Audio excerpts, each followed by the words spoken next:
We're back with a bonus conversation you'll only see here on CBS News New York. So let's talk about some of the things that are going to come up in this session that are so very important to the state of New York and to your constituents. First of all, top of the list, criminal justice. Governor Hochul said in her State of the State she wants the legislature to eliminate the, quote, least restrictive provision of the bail law, which forces judges to go easy in bail-eligible cases. What are your thoughts on that? Well, what's interesting is she was talking about that in cases where bail can already be set. So even the people that oppose what we did aren't identifying that subgroup of people as the problem. And so, look, we'll have a discussion. We've had it over the last couple of years. We'll look at the data. We'll make informed decisions about this.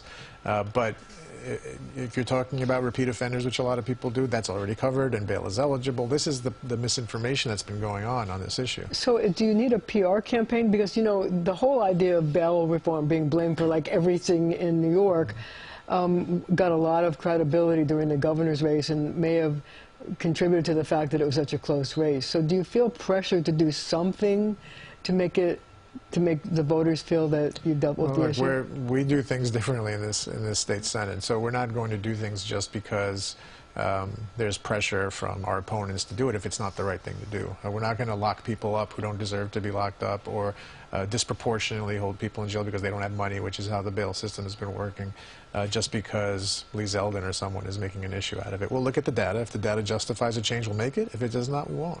Are there other criminal justice reforms you would concern? Like, for example, I know some groups say that older inmates who have been there for a long time, there's probably no reason why they're going to ever commit a crime again, that they should be allowed to be released. Well, each of these issues, I'm going to give you the same answer, which is let's look at the data. We need to make sure New Yorkers are safe first and foremost, but then we also don't want injustices going on behind bars, and so striking that balance is the trick. So the MTA is asking for a bailout. No surprises, there's a lot of problems. They either want more money from the legislature or they want a dedicated revenue stream. Which do you think is more likely? What they need is both, to be honest. I'm working with Assemblymember Mamdani in Queens as well. We put forward this ambitious proposal that attempts to put the MTA on sound financial footing once and for all, and doing How do you possibly do that? Well, what you need is more money, right? I mean, that's the point. Yes, the MTA can do a better job of managing its resources, and we have to insist that they do that. But at the end of the day, when ridership is down so significantly because of the pandemic, we need them to have the money to function. And by the way, when the MTA is functioning properly, more people get on the subways and buses, which is why our plan would provide not just the money to fill their budget deficit that they have, but also would insist on faster train service, free buses as part of that plan, as well as no fare hikes. No fare hikes for how long? For 4 years.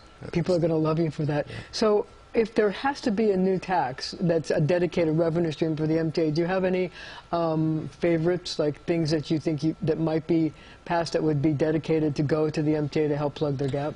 Well, I've had legislation going for a couple of years now that would have a tax on the wealthy to fund the MTA. I understand the governor has said that's not something she's interested in.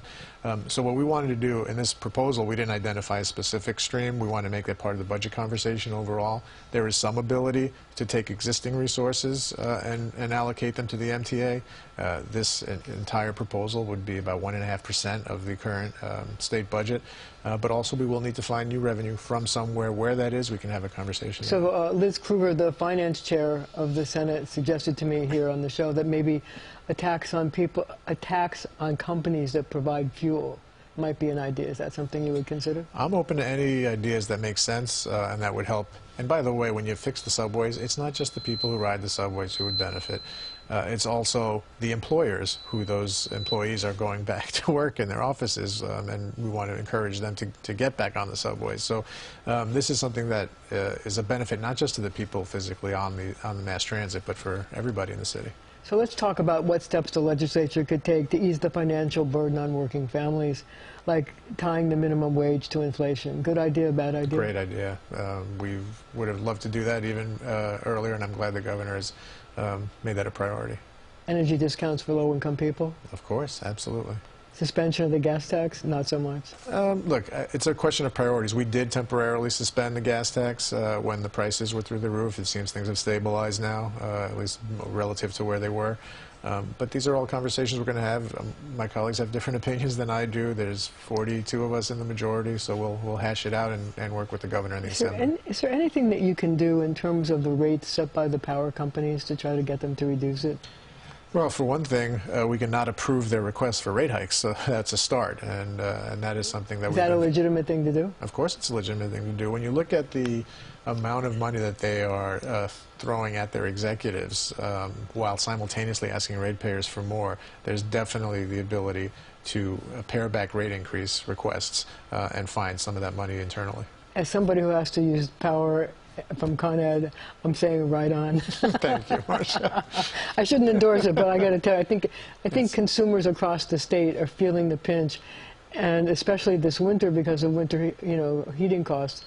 And I think it's something that they would cheer you on about. Yep. So, what should be done to deal with people living with mental illness? Do we need more psychiatric beds, and if so, where? Most definitely, yes. That was another thing I applauded in the governor's State of the State speech, a focus on it. And by the way, that issue is linked to the crime issue. There's so much connection between mental illness and the crime problem we've been seeing that if we get people the treatment they need, that is ultimately the answer to a lot of this, because you're not putting them at Rikers Island where their problems are only going to get worse and eventually they're going to be back on the streets anyway, but you're giving them the treatment they need to be productive members of society. So where can we find these beds? I mean, what about Creedmoor? I know it's in Queens, but is that a hot potato, or is there land there that you could build some stuff? I think we can find. We had beds that we closed down during the pandemic, so I'm sure we can find the space if we want to. It's a question of whether jails upstate. Well, it's a question of whether we want to put the money into funding the beds in the first instance. I'm confident we could find a location if we get that far. Do you think we'll get money for it? Yes. All right, we're going to hold you to that. So, affordable housing, another big issue in the governor's State of the State. She wants to build 800,000 units of affordable housing statewide. Is that an attainable goal?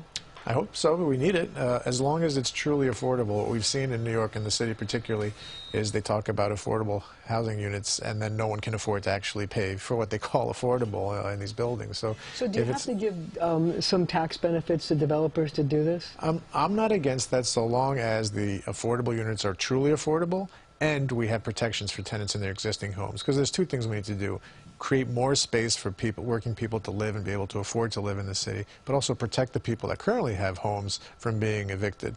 So what about the idea of building affordable housing near train stations so that people would have access to transportation to get back into the city for jobs?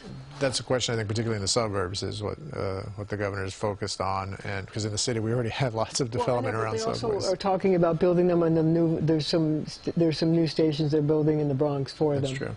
Yep. Look, I want to be very careful not to step on the toes of my colleagues who represent these areas, and so there will be a robust discussion. We want to first and foremost get the opinion of the people who live in these communities and would be affected by them, understanding that we do need more affordable housing. So the last issue, I know it's not exactly a state issue, but I wonder what your thoughts are about closing Rikers, because new community jails don't seem to have enough space to deal with the number of inmates that are there. Your thoughts about that? Look, Rikers has been a problem for a long time, and so if we could find a way to responsibly close it, I would be all in favor of it. I happen to live 5 blocks away from the Rikers Island Bridge in Astoria, so this is a neighbor I live with. I visited the island many times to see the conditions there. I hope so. I think so. And we just need the will to get it done and find replacements.